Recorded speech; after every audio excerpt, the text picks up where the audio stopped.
BTC गोरोबथानि उनाव BTR गोरोबथा आरो BTR गोरोबथायाव दिनै जोङो संकसनिफ्राय गहपुरसिम जोंनि सिमाखौ बारायनो हानाया बड'फा उपेन्द्रनाथ ब्रह्मनि जि मोनसे सिमांमोन बेखौ मोगथाङाव महर होनो थाखाय आरोबाव आगानसे आवगायलांनायखौनो फोरमायो। जोंनि 5,000 मुंख्लंनि जिउ बिथांमोननि गोबांनिनो थै आरो गावबा गावनि बेसेन गोसा समखौ नागारनानै जि मोनसे जांख्रिखांनाय जेल जानांनाय माखासेया पुलिस मिलिटारिजों बुजानानै बेंगुरा जानांनाय बेयो ओरैनो थाङाखै।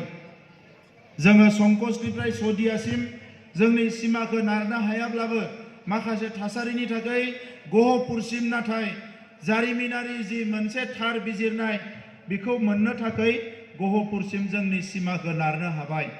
जोंहा मावनांगौ हाबाफारि दंबावो, नाथाय दुलाराय बर' फरायसा आफादनि जि मोनसे गोख्रों सांग्रां नोजोरजों हाबा मावनाय, बर' माहारिनि अरायसम गोख्रोङै गसंनाय, बेजों आंहा फोथायनाय दङ बे BTRआ सानसे नङा सानसे मोनसे समाव थांनानै रोखा रोखा मोनसे आलादा रायजोनि महर मोनहैगोन, बेखौ आंहा फोथायनाय दङ।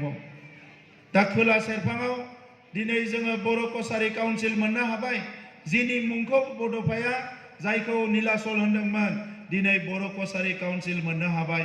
बे बर' कसारी काउन्सिलाव इलेक्सन खुंनांगौ दङ, समस्ति बानायनांगौ दङ।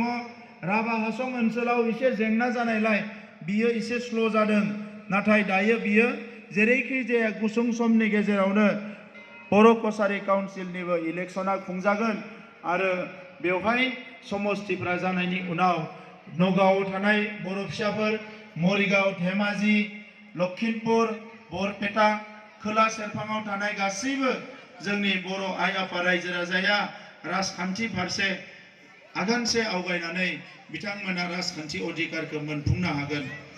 दा बेनिखायनो जोंनि हान्थिनाय लामाया मालाबाबो दिंग्रायाखै। नंगौ, हान्थिनाय समाव मालाबा गावनि गेजेरावनो दाङाबाजि, बिदा फंबायनि गेजेरावनो बुजिलायै बुथारलायनाय गाज्रि थासारिफ्रा फैबाय थादों आरो बियो जोंनि हारियाव गोबां खहा लाबोदों।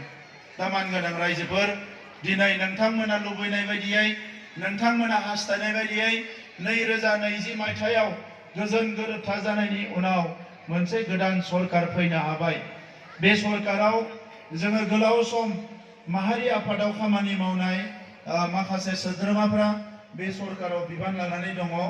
जि बाथ्राफोरखौ जों बुंदोंमोन बे बाथ्राफोरखौनो मोगथाङाव महर होनो थाखाय सरकाराव नाजागासिनो दङ। बै समाव जोङो भाषण होदोंमोन, जोंनि सिनियरफ्रा बुंदोंमोन जोंनो IAS IPS डाक्टर इन्जिनियार नांगौ। दिनै सरकार दाग्रोमोना जोङो 50 फरायसाखौ दिल्लीयाव IAS कचिंनि थाखाय थिनहरदों, 50 फरायसाखौ दिसपुराव गुवाहाटीयाव ACS अफिसार जानो थाखाय कचिंनि थाखाय फोरोंदों, 50खौ क'क्राझाराव इन्जिनियारिंनि थाखाय आरो 50खौ गुवाहाटीयाव मेडिकेल डाक्टर जानो थाखाय जोङो गभर्नमेन्टआ फ्रि कचिं होगासिनो दङ।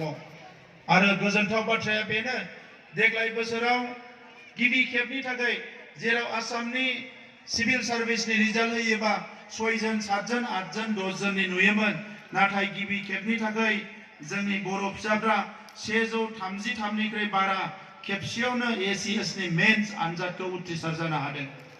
आरो बिथांमोननि गेजेराव आधाया जुदि खावसेया जुदि भाइभाखौ जुदि पास खालामनो हायोब्ला, खावसे हायोब्लाबो जोंहा 50निख्रुइ बांसिन फरायसाफ्रा खनसेयावनो ACS आरो एलाइड मोननो हागोन।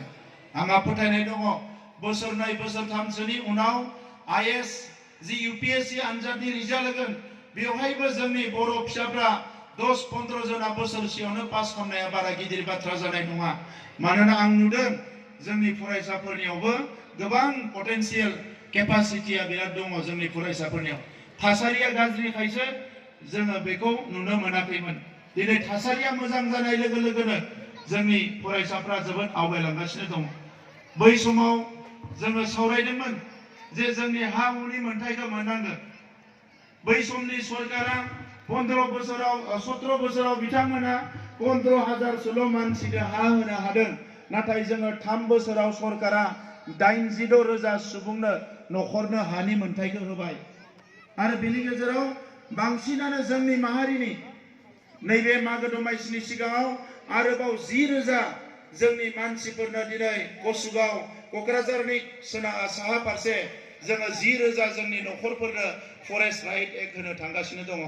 सनितपुर जिल्लायाव बिश्वनाथाव गोबां आन्दोलन खालामदोंमोन सान्दुं मिथिया अखा मिथिया हानि मोनथायखौ मोननांगौ होननानै। इतिमध्य नैबे बोसोरथाम जोंनि सरकार फैनाय समाव दुलाराय बर' फरायसा आफादनि नाजानायजों जोंनिबो सावरायनायजों सनितपुर जिल्लायाव दायो 4,000निख्रुइ बांसिन बर' न'खरा सनितपुर बिश्वनाथ लोगो नांनानै हानि मोनथायखौ मोनबाय। आरो दाख्लै बावैसो 3,600 बिश्वनाथ डिस्ट्रिक्टआव SDLC पास जाबावबाय, जि DLC होननानै बुङो डिस्ट्रिक्ट लेभेल कमिटिनिफ्राय पास जाबावबाय। आरो बेयो गासैबो हानि मोनथायखौ मोननांगौ दङ।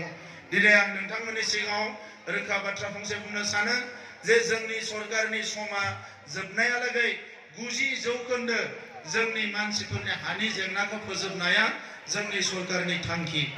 दा बेवहाय पानबारियावबो मोनसे जेंना दङ।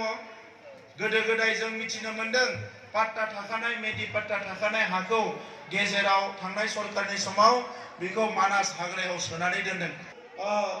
सेकेन्डारि सेक्सननि 1664 1600 पस्टनि आरोबाव एडभार्टाइज होगोन। आरोबाव हायर सेकेन्डारिनि साबजेक्ट टिचारनि 140 एडभार्टाइज होगोन। लोगोसे माखासे जिखिनि जोंहा 3rd ग्रेड 4th ग्रेड साख्रि मावनो हानाय लाइमोनफोर दङ बिथांमोननि थाखायबो जोङो 3,000 फ्राम भेकेन्ट पस्टनि थाखाय एडभार्टाइज होगोन। दा बे साख्रि बाख्रि होनायाव एसे जेंना जाना दङमोन। थांनाय गभर्नर सासननि समाव बै समनि CSB खौ थांनाय सरकारनि मानसिफ्रा केस होनानै दोनलांदों। दा बेखौ हाइकर्टआव जुजियै बेयो क्लियार जाबाय। जों CSB खौबो दानो हानाय जाबाय आरो साख्रिखौबो होनो हानाय जाबाय। दा ओंखायनो थाबैनो होनाय जागोन। गावबुरा माखासेया भेकेन्ट जाना दङ। गासै 24टा केस हाइकर्टआव होनाय दङमोन गावबुरानि। बे केसफोरखौबो जोङो जुजियै गासैबो केसखौ फोजोबजोब्बाय। गावबुरानि एपइन्टमेन्टखौबो थाबैनो होनो हागोन। दिनै पानबारि ओनसोलाव मडेल कलेज मोनसे मोननो हाबाय। आं दासो खेबसेबाव इडुकेसन मिनिस्टारजों रायलायदों जे बे मडेल कलेजा थाबैनो बे पानबारि ओनसोलाव लुफुंजागोन आरो लोगोनो पानबारि ओनसोलाव हायर इडुकेसन इन्स्टिट्यूशन मोनसे मोननो हागोन। गंनै फरायसालि दङ, पानबारि गार्ल्स हाई स्कुल आरो पानबारि हायर सेकेन्डारि स्कुल भेन्सार जानानै दङ। बे मोननै फरायसालिखौ प्रभिन्सियेलाइज खालामनो थाखाय जों नारा नाथा नाजागोन। दिनैनि सानाव जोङो 10 कोटिनिख्रुइ बारा लामानि माखासे अन्थाइ खाम्फा गायदों। बे लामाफ्रा थाबैनो लुफुंजागोन आरो बेजों लोगोसे जोंहा सुजित नार्जारी गिबि मुंख्लं सुजित नार्जारीनि मुङाव देग्लाय बोसोराव जोङो 40टा समस्तियाव 1 कोटि गारनानै 40टा अडिटोरियाम लुनायनि हाबाफारि लादों। मानोना मिटिं खालामनोनो जायगा गैया गामि। बेखायनो 40टा जे जोङो अडिटोरियाम बानायगोन जेराव 700-800 मानसि जिरायनो हागोन। बिनि अन्थाइ खाम्फाखौबो पानबारि जोंहा दालाइ एबसु अफिसनि केम्पासावनो गायसननाय जाबाय। लोगोसे बे पानबारियाव बड'फा बाजारावनो जोंहा आं धन्यबाद होदों जोंनि मार्केटनि कमिटिनि मानसिफोर आरो पानबारि दालाइ एबसु लोगो नांनानै बड'फानि मोनसे मुसुखा गायसननो थाखाय दिनै बेवहायबो अन्थाइ खाम्फा गायदों। बे मुसुखाखौ गायसननो थाखाय थाबैनो BTR सरकारनिफ्राय रांखौ होनाय जागोन आरो बेवहाय बड'फानि मुसुखाखौ जोबोद मोजाङै लुना लानो हागोन। पानबारिजों लोगोसे BTR ओनसोलाव मैदेर आरो मानसिनि गेजेराव माखासे दाङाबाजि जागासिनो दङ। गोबाव बोसोरनिफ्रायनो सोलिगासिनो दङ। मैदेरनि सोलिग्रा ओनसोलफोरखौ मानसिफ्रा केपचार खालामबाय, आवग्रिबाय आरो मैदेराबो जानो बायदिसिना आदारनि अभाब जाबाय। बेफोरजों लानानै मैदेरफ्रा मोनजादावनानै गाहायाव माइ मोनजायो, संख्रि मोनजायो, गामियाव फैनो नागिरो। बेवहाय माखासे जेंना जायो, मानसिफोर थैनो गोनां जायो। दा पानबारि ओनसोलाव जोंहा EM धनन्जय बसुमतारी बिथाङा 22 किल'मिटार सलार फेन्सिं खालामनायनि बाथ्रा बुंदोंमोन। दा बेयो जाजोबाखै। देग्लाय बोसोराव बे 22 किल'मिटारखौ सलार फेन्सिंखौ खालामजोबनानै होनाय जागोन जाहाथे बे ओनसोलनि मानसिफोरनि जेंनाया जोबो।